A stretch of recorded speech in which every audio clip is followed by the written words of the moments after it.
They say quantum particles exist in multiple states until observed. Schrodinger's cat, simultaneously alive and dead. Marcus Hale built a $12 billion empire on that principle. What nobody knew was that he'd been dead for 3 years. He just hadn't been observed yet. The federal courthouse in San Francisco smells like marble and old secrets. At 6:47 on a Tuesday morning, prosecutor Sienna Cross sits alone in conference room D, surrounded by 700 pages of financial records that refuse to make sense. Her coffee's gone cold. Her husband stopped calling at midnight. She doesn't care. Because somewhere in these encrypted transactions, quantum computing patents sold to shell corporations, research grants funneled through Cayman accounts, there's a pattern. And Sienna Cross built her career finding patterns in other people's carefully constructed lies.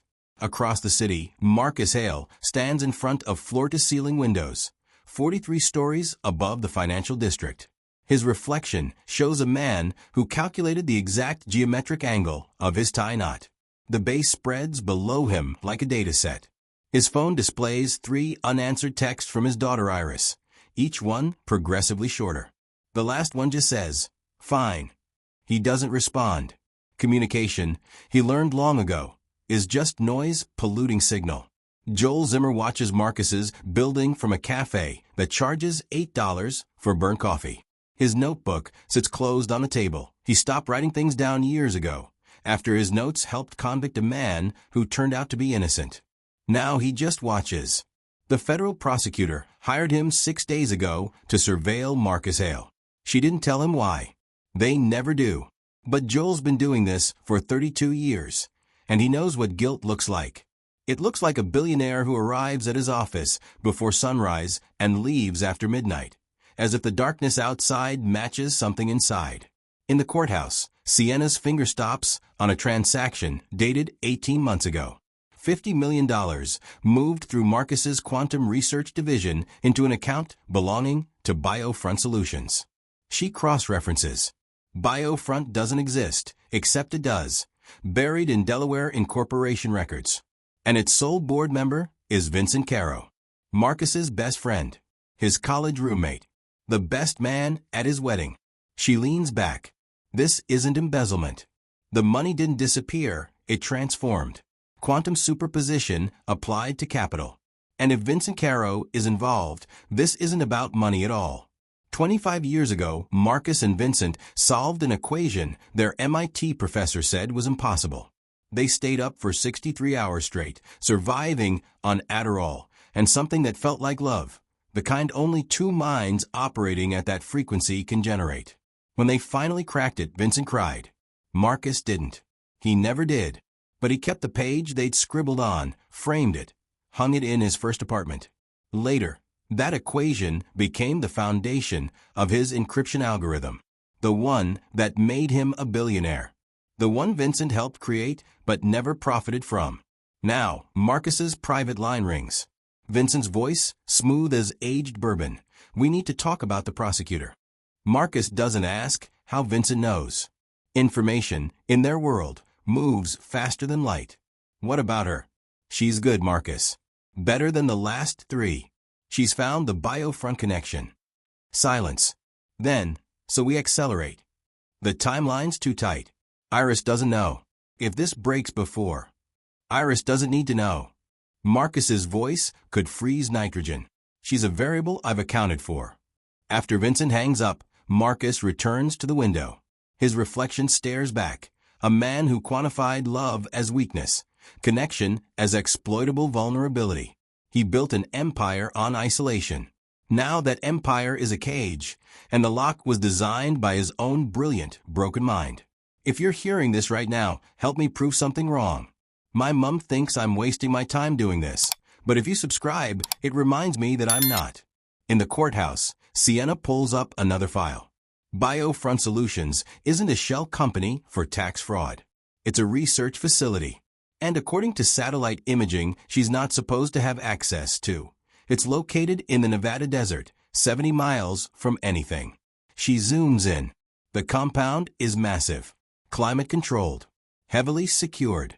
She opens her phone, texts Joel Zimmer, "Need you to find out what they're building in the desert." Joel reads a message, finishes his $8 coffee, thinks about his daughter, who stopped speaking to him after the trial. The innocent man served 6 years before DNA evidence exonerated him. Joel never apologized. What words could possibly suffice? He texts back, some things shouldn't be found. Then he gets in his car anyway. Because this is what he does. This is all he knows. Finding the truth that destroys everyone who touches it. Marcus's phone buzzes. A news alert. Federal investigation into quantum computing industry intensifies. No mention of his name. Not yet. But the walls are thinning. The observation is beginning.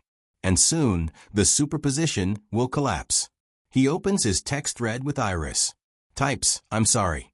Stares at the words for 90 seconds. Then deletes them. Writes instead, "Dinner this week?"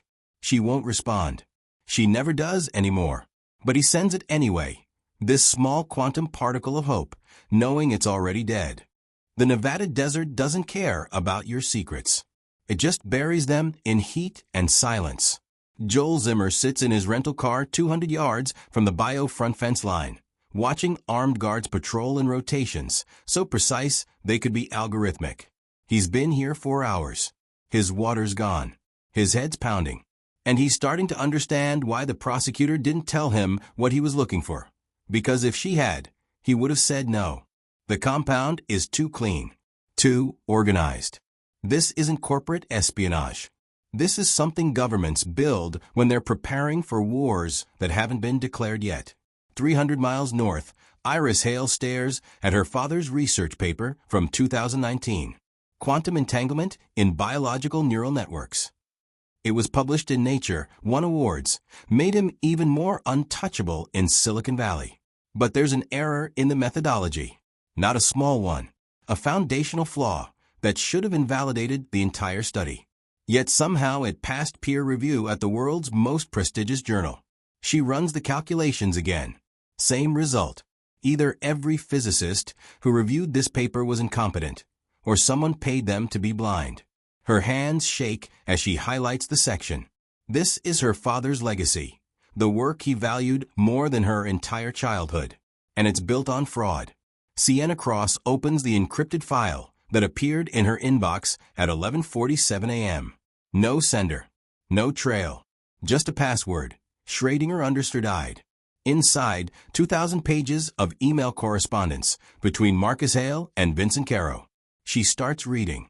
By page 30, she understands she's holding a prosecutorial nuclear weapon. By page 60, she realizes she might be holding something worse. Evidence of brilliance weaponized into monstrosity. The emails span 3 years. They discuss subjects and trials.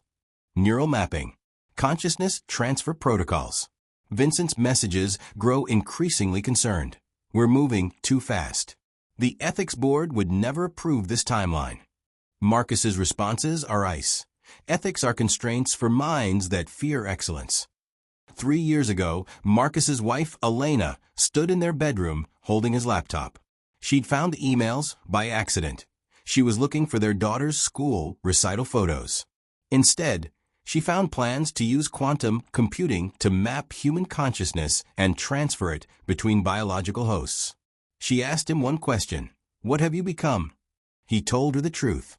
That's what killed her. Not the car accident 2 weeks later, though that's what the police report said. The truth killed her.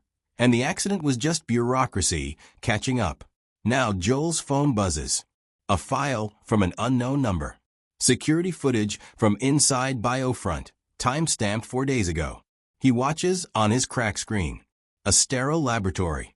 Medical equipment he doesn't recognize. And in the center, a glass chamber containing what looks like a human body, suspended in translucent gel, wired to machines that pulse with light. The body's face is obscured by monitoring equipment. But Joel's been doing this long enough to recognize what he's seeing. This isn't storage. It's not preservation. The machines are active. Whatever's in that chamber, whoever's in that chamber, isn't dead. His phone rings. "Sienna, did you get the footage?" "What the hell am I looking at?" "That's what I hired you to tell me." Her voice is scalpel sharp. "But I think I already know." Marcus Hale isn't hiding financial crimes. He's trying to make himself immortal. Joel closes his eyes. He thinks about quantum superposition, alive and dead simultaneously. He thinks about his daughter, who once asked him why he chose justice over family. He never had a good answer. There's more, Sienna continues. The emails reference test subjects, plural, and they mention a primary candidate being prepared for final transfer. I need you to find out who. In Stanford's physics lab, Iris's phone vibrates. Her father. She hasn't answered his calls in 8 months, but something makes her pick up this time. Maybe it's the research fraud burning in her chest. Maybe it's the sick hope that he'll finally explain. Iris. His voice sounds exactly as she remembers. Controlled. Distant. Perfect. Your 2019 paper is mathematically impossible, she says. No greeting. No pretense. I've run the calculations 60 times. It doesn't work. Silence. Then, you're right. The admission stuns her more than if he denied it. So you committed fraud. You lied to the entire scientific community. No. I proved something that couldn't be proven using traditional methodology. So I adjusted the methodology in the publication to make it palatable. The underlying discovery was real, Iris. More real than anything you've ever touched. What discovery? She's crying now, hates herself for it. That consciousness isn't chemical. It's quantum. It can be observed, measured, and transferred. I proved we're not our bodies. We're information. And information can be saved. The line goes quiet except for her breathing. Your mother understood, Marcus says. Before she died, she understood what I was building. A world where death is a choice, not an inevitability. Where genius doesn't have to end, because flesh fails. I'm offering you that world, Iris. I'm offering you forever. She hangs up, sits in the empty lab. Outside, students laugh on their way to lunch. Normal people living normal lives, where fathers are just fathers, and death is just death. She opens her laptop. Types an email to the address listed on every federal whistleblower site. Subject line, my father is Marcus Hale and I have evidence. Sienna's computer pings. New secure message. She opens it, reads the first line from Iris Hale. He told me consciousness is information. He's been testing on people. I think my mother was one of them. The office suddenly feels very cold. Joel starts his car. In the rearview mirror, the biofront compound shimmers in desert heat like a mirage. But mirages don't have armed guards. They don't have bodies in chambers. They don't require this much security to protect nothing. He drives toward the highway, and in his mind, he's already writing the report he'll never file. Because some truths don't save people. They just kill them slower, with the comfort of knowing why. There's a moment in every investigation when the evidence stops being abstract and becomes human. When the pattern resolves into faces, names, lives that will be destroyed by truth. Sienna Cross hits that moment at 6:15 a.m. in her supervisor's office, watching him slide her case files into a drawer and lock it. You're done with Hale, District Attorney Warren says. His voice has the practiced neutrality of a man who's made peace with compromise. Effective immediately. Sienna doesn't move. I have emails, financial records, witness testimony from his daughter. He's conducting illegal human experimentation. You have circumstantial fragments that would never survive discovery. Warren leans back, and his chair creaks like a confession. Marcus Hale has retained Kellerman and Stone. They've already filed a motion claiming harassment. Your warrant for the Nevada facility was denied an hour ago. The judge cited insufficient probable cause. Which judge? Warren's silence is its own answer. Someone owns the courthouse. Someone always does. Walk away from this, Sienna. You're brilliant. You have a future. Don't sacrifice it on a case we can't win. She walks away, but not in the direction he meant. In Napa Valley, Vincent Caro stands on his estate's terrace, watching fog roll over vineyards worth $30 million. His phone shows an encrypted message. Iris Hale contacted federal prosecutors. Containment required. He's been waiting for this message for 3 years. Dreading it. Planning for it. He dials Marcus. Your daughter is going to destroy everything we built. I'm aware. Marcus sounds like he's reading a weather report. Are you? Because she has the fraudulent research. She has your emails. And she's talking to Sienna Cross, who apparently doesn't understand the concept of impossible odds. Sienna Cross will be handled. Like Elena was handled. The words escape before Vincent can stop them. 3 years of silence. Broken. We agreed, Marcus. We agreed she was an accident. Accidents don't exist. Only probabilities we failed to calculate. Marcus's voice drops to a frequency that makes Vincent's skin crawl. Elena chose to drive that night. Chose to take the coastal route in the rain. Chose not to wear her seatbelt. I simply understood the mathematics of her choices. Vincent hangs up. Pours himself scotch older than most marriages. Realizes he's been friends with a monster for 30 years and mistook precision for morality. Joel Zimmer sits in a Reno motel room that smells like industrial cleaner and defeat. His laptop displays surveillance footage, not from Biofront, but from outside this motel. 2 men in dark sedans have been rotating shifts for 16 hours. Professionals. The kind who don't leave witnesses. He's being warned, or prepared for deletion. The distinction matters less than it should. His phone rings. Unknown number. He answers anyway. At this point, what's the difference?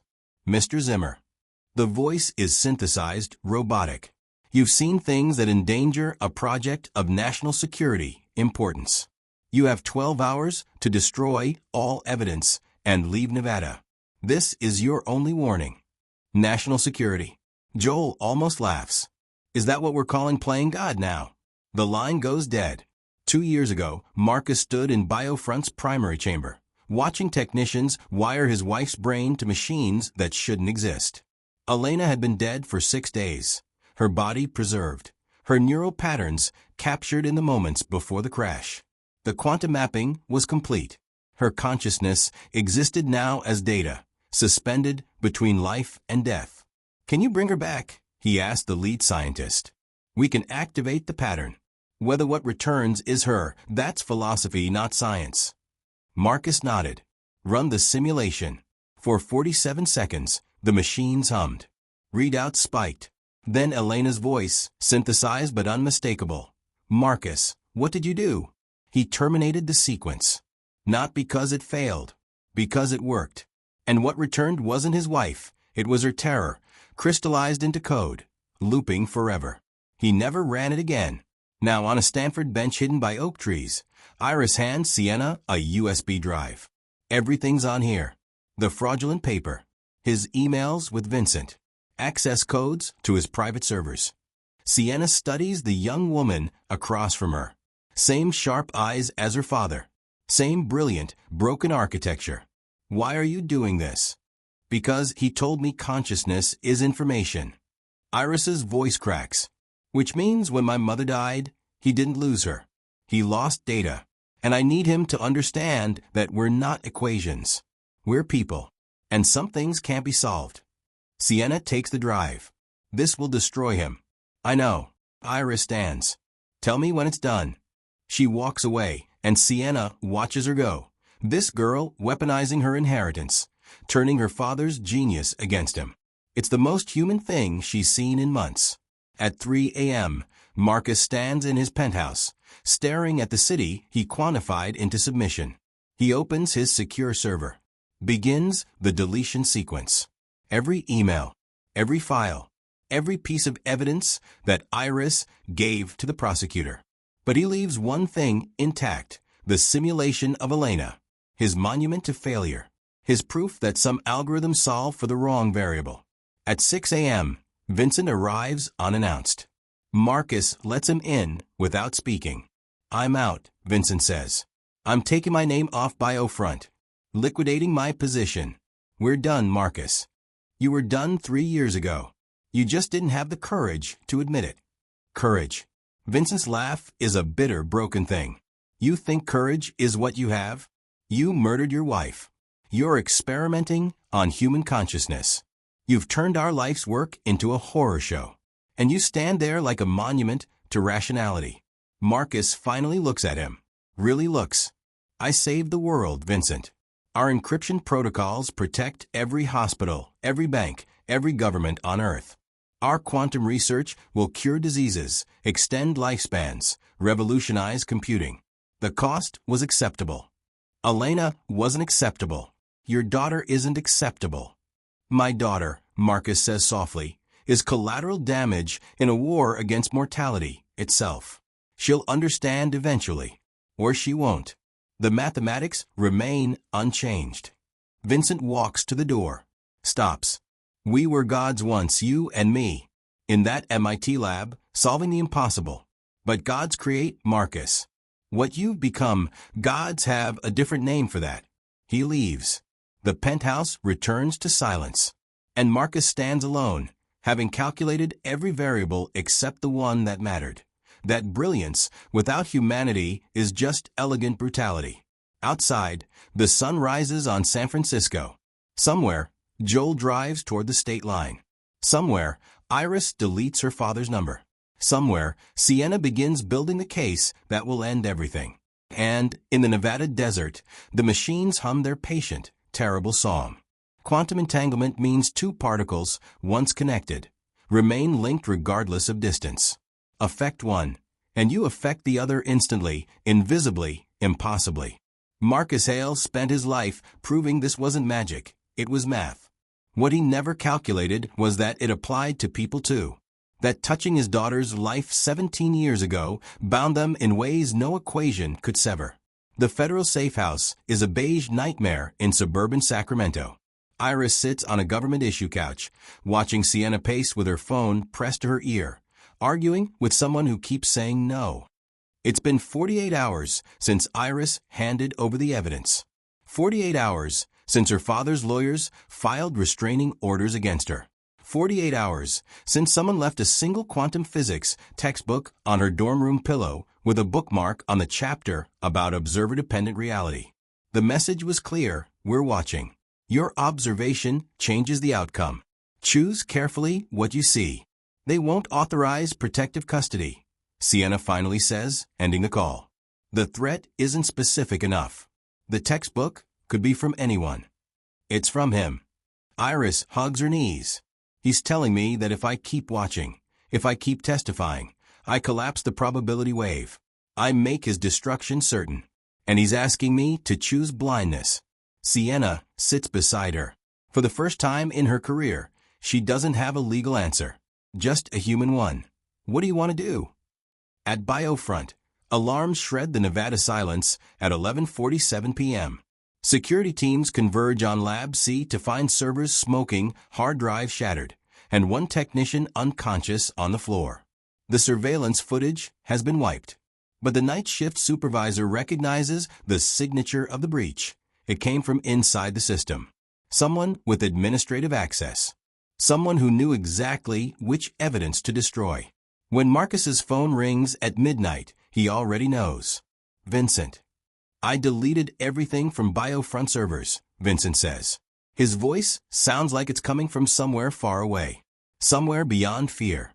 Every file on the consciousness transfer protocols. Every record of the test subjects.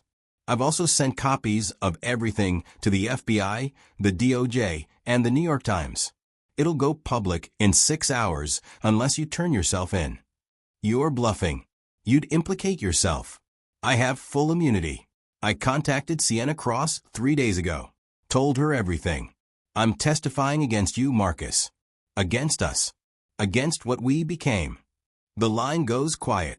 Then Marcus laughs. A sound so devoid of humor, it's almost clinical. You think confession grants redemption? You're still the man who helped build this. My guilt is your guilt, Vincent. We're entangled. Then we'll both collapse. Vincent hangs up. Marcus stands at his window. Across the city, someone's life is ending. Someone's life is beginning. The mathematics of existence continue, indifferent to his participation. He opens his encrypted phone, types a message to a number with no country code. The prosecutor has protection. But protection creates patterns. Patterns create vulnerability. He doesn't send it. Not yet. Because there's still one variable unaccounted for. 15 years ago, Iris was 7. She'd built a blanket fort in Marcus's home office and refused to leave until he played with her. He had a grant deadline in 6 hours. But she looked at him with Elena's eyes, and something in him, something he thought he'd optimized away, said yes. They played quantum physicist and assistant. She asked questions he actually had to think about. Daddy, if particles can be in 2 places at once, can people? He told her yes, metaphorically. We're always partly in our past and partly in our future, never fully present. She nodded seriously. Is that why you're sad? Because you're in too many places. He kissed her forehead. Told her she was smarter than anyone at MIT. Meant it. That was the last time he touched her with genuine affection instead of obligatory performance. The last time she looked at him without calculating the distance between them. Now, in a Sacramento safe house, that same girl tells a federal prosecutor, I want to finish this. Whatever costs. Joel Zimmer breaks into BioFront at 2 a.m. using credentials that arrived anonymously in his motel mailbox. The facility is chaos, security teams distracted by Vincent's sabotage. He reaches the chamber lab. The glass container still holds a body suspended in gel, but now he can see the face. It's not Elena Hale. It's a young man, early 20s, Asian features, peaceful expression, and according to the medical readouts, still functioning. His neural activity is identical to Marcus Hale's own brain patterns, archived from 6 months ago. Joel photographs everything, realizes what he's looking at. Marcus isn't trying to bring back his wife. He's trying to abandon his body, transfer his consciousness to a younger vessel, achieve immortality by theft. The test subject's ID badge still clipped to his hospital gown. Volunteer Subject 7, Park Daniel, Stanford Graduate Program. Joel's hands shake. This isn't murder. It's worse. It's colonization of another human's existence. He calls Sienna. You need to raid BioFront tonight. Not tomorrow. Tonight. And you need to find out how many volunteers Marcus has used. Across the city, Marcus initiates the final sequence. He's in BioFront's secondary facility, one Vincent didn't know about. The chamber here contains not a body, but a quantum server array designed to house consciousness without biological substrate. Pure information. Immortal. Untouchable. The upload begins. His memories, every equation, every decision, every moment with Iris, with Elena, with Vincent, begin their transfer to digital eternity. The process will take 6 hours. When it's complete, Marcus Hale, the biological entity, will become redundant. And Marcus Hale, the information, will be unkillable. His last thought before the anesthesia takes him. Iris will understand. She has to. She's my daughter. She's the only part of this equation that ever mattered. But quantum systems don't care about intention, only observation. And what we observe changes everything, including what we become.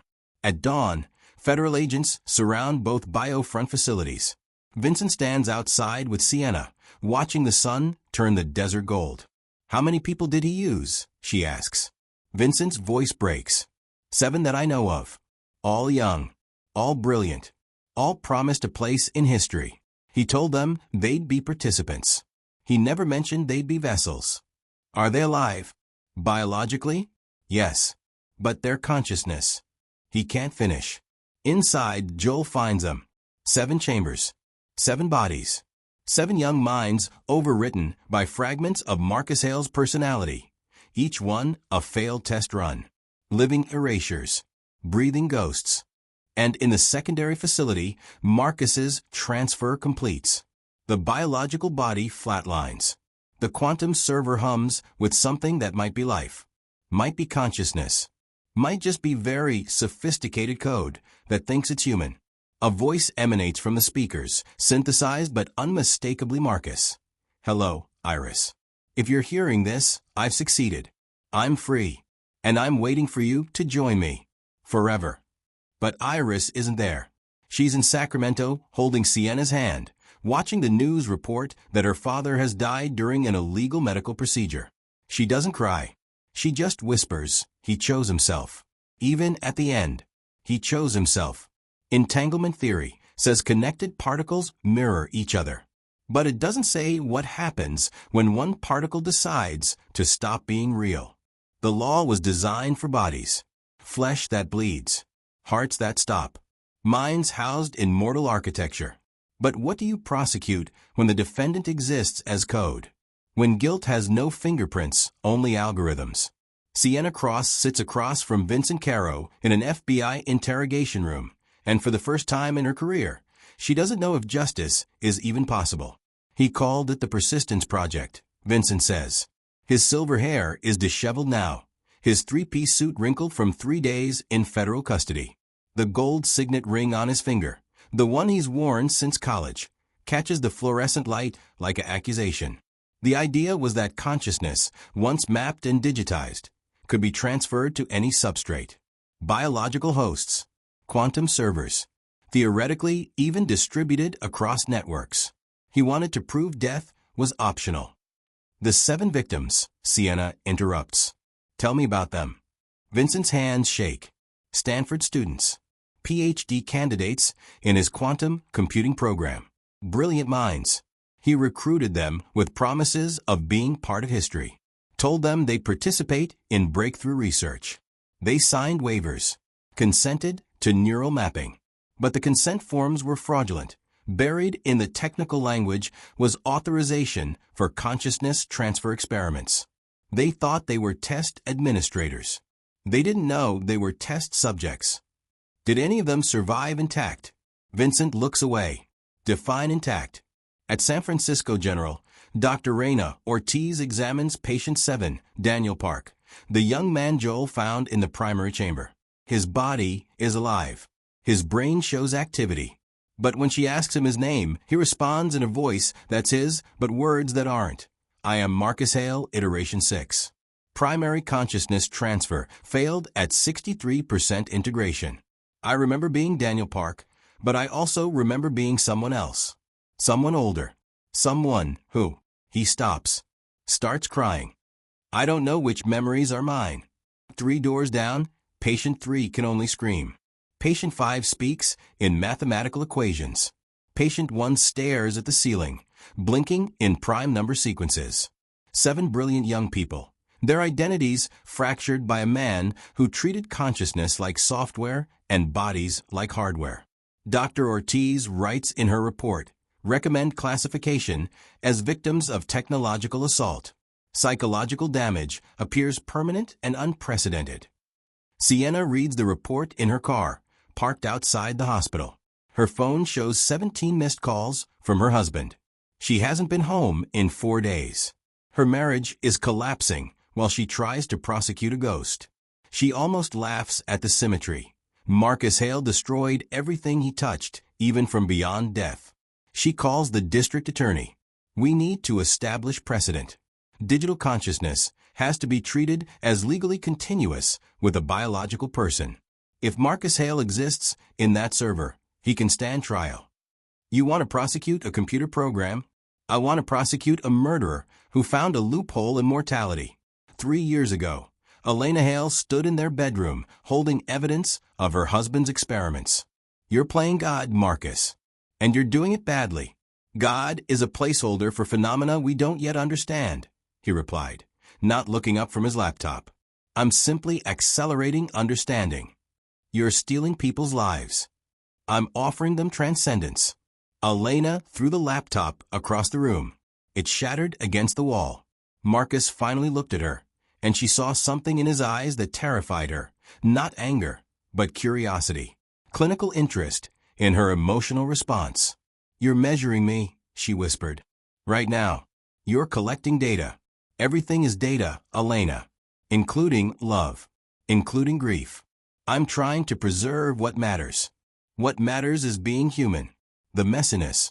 The mortality. The fact that this ends. She grabbed her keys. I can't watch you become this. I won't. She drove to her sister's house in the rain. She never arrived. The police said she lost control on the coastal highway.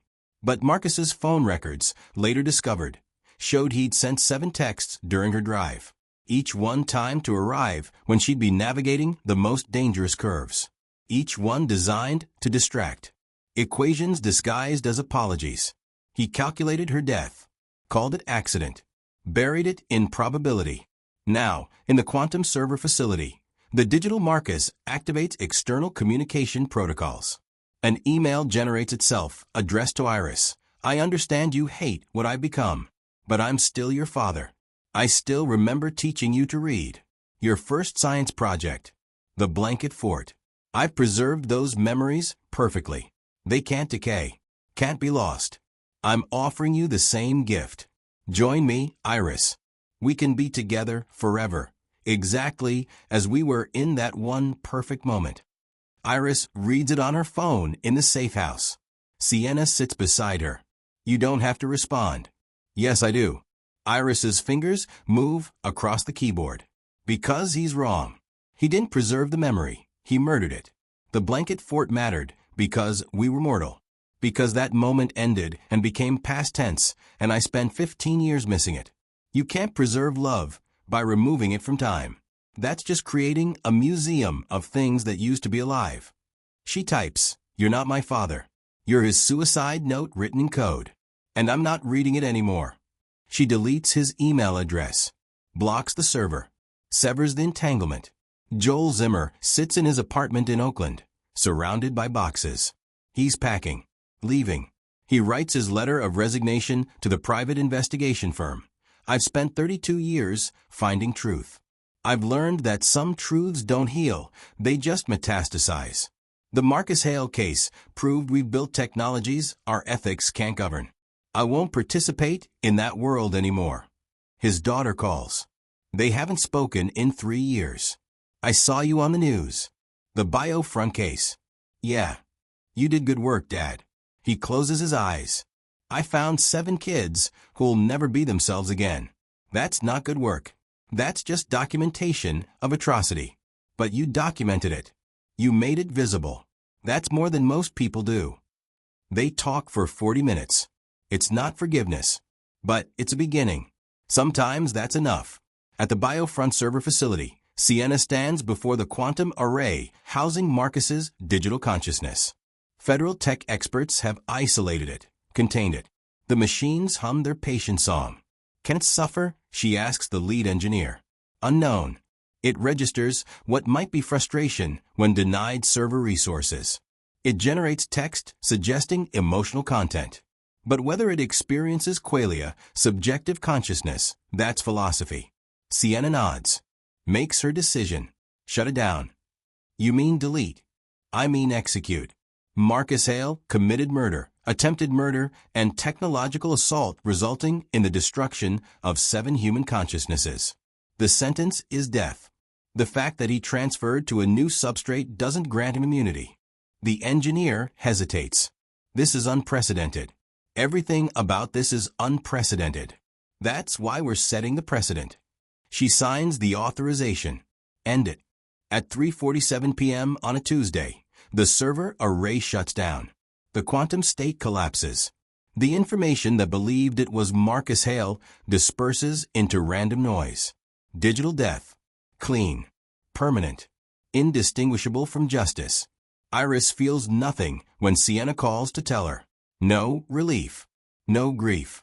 Just the quiet recognition that some equations have no solution. Only termination. She walks to the Stanford Physics Building. Finds the classroom where her father used to guest lecture. Sits in the back row where she sat as a teenager, watching him explain quantum mechanics to undergrads who worshipped him. She opens her notebook. Begins working on her own research. Consciousness as an emergent property of biological networks that can't be separated from the flesh that births it. A direct refutation of everything her father believed. She's not building a monument. She's building a correction. Outside, the sun sets on Silicon Valley. Somewhere, the next genius is already planning transcendence. The next billionaire is already calculating immortality. The next father is already choosing brilliance over love. The mathematics continue. Indifferent. Inevitable. Incomplete. 6 months after Marcus Hale's execution, Sienna Cross sits before the Senate Judiciary Committee in a hearing room that smells like mahogany and consequence. Senators who barely understand email are asking her to define the legal boundaries of digital consciousness. She's wearing her Navy suit. Her briefcase sits at her feet, and she's about to reshape American law. The question before us, she begins, isn't whether artificial intelligence can think. It's whether consciousness can escape accountability by changing substrates. Marcus Hale proved that human minds can be digitized. But he also proved that digitization doesn't erase guilt. The Hale precedent establishes that legal personhood follows consciousness, not biology. If you commit murder, then upload yourself to avoid trial, you remain prosecutable. Identity doesn't reset with embodiment. Senator Morehouse, 67 and technologically bewildered, asks, but how do we know the digital version is the same person? Continuity of memory. Continuity of decision-making patterns. Continuity of moral culpability. Sienna meets his eyes. If someone shoots you, then gets reconstructive surgery, they're still guilty. This is the same principle, different technology. The hearing lasts 4 hours. By the end, the Digital Personhood Act begins its journey toward law. Sienna walks out knowing she's built something that will outlast her, a framework for justice in a world where death is negotiable. But frameworks don't heal the wounded. In Portland, Vincent Caro works at the Reclamation Project, a nonprofit helping people escape cults and high-control groups. He's traded his 3-piece suits for jeans and flannel. The signet ring is gone, sold to pay restitution to the victims' families. He leads group therapy sessions for people whose identities were stolen by charismatic leaders who promise transcendence. I know what it's like, he tells them, to believe someone brilliant enough to justify anything, to mistake intelligence for wisdom. I helped build something monstrous because I couldn't separate genius from good. After sessions, he visits Daniel Park at a specialized care facility in Seattle. Daniel is patient 7, the one who regained partial consciousness. Some days he remembers being himself. Some days he speaks in Marcus's voice, reciting quantum equations. Today is a good day. I'm applying to grad school, Daniel says.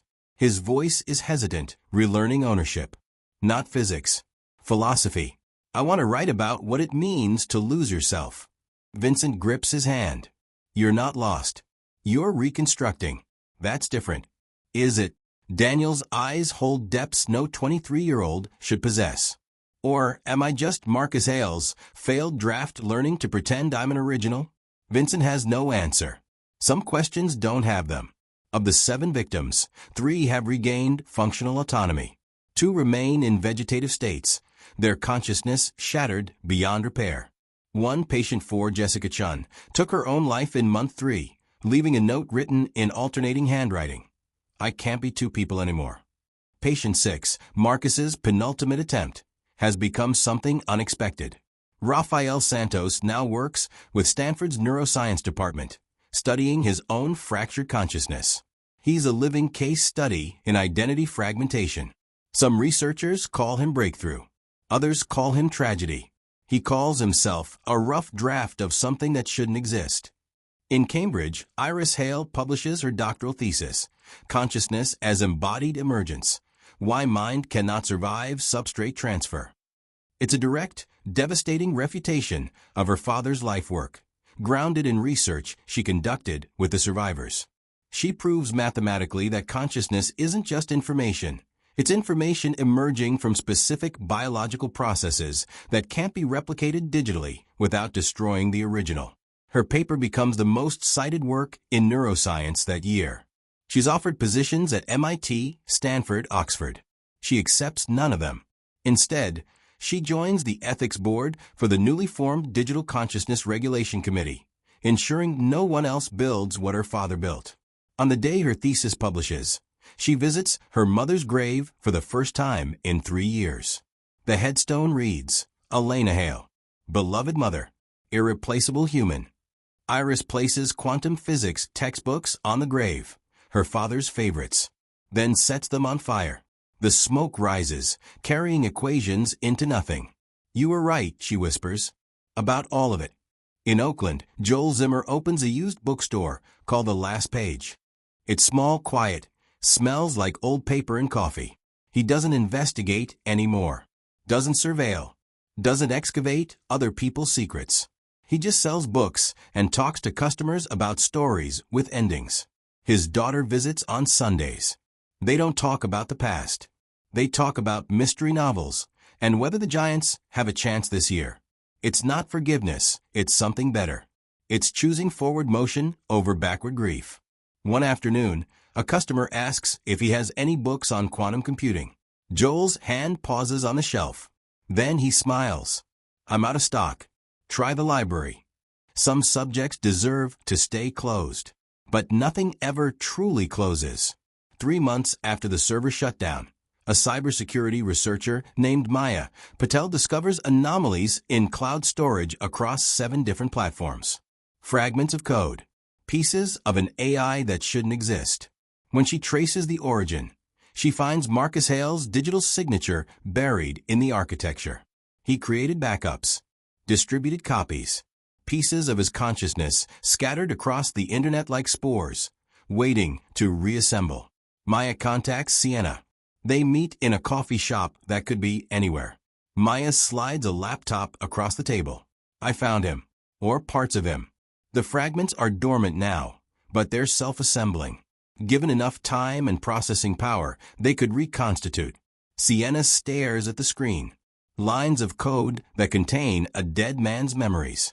His personality. His crimes. Can you delete them? Some.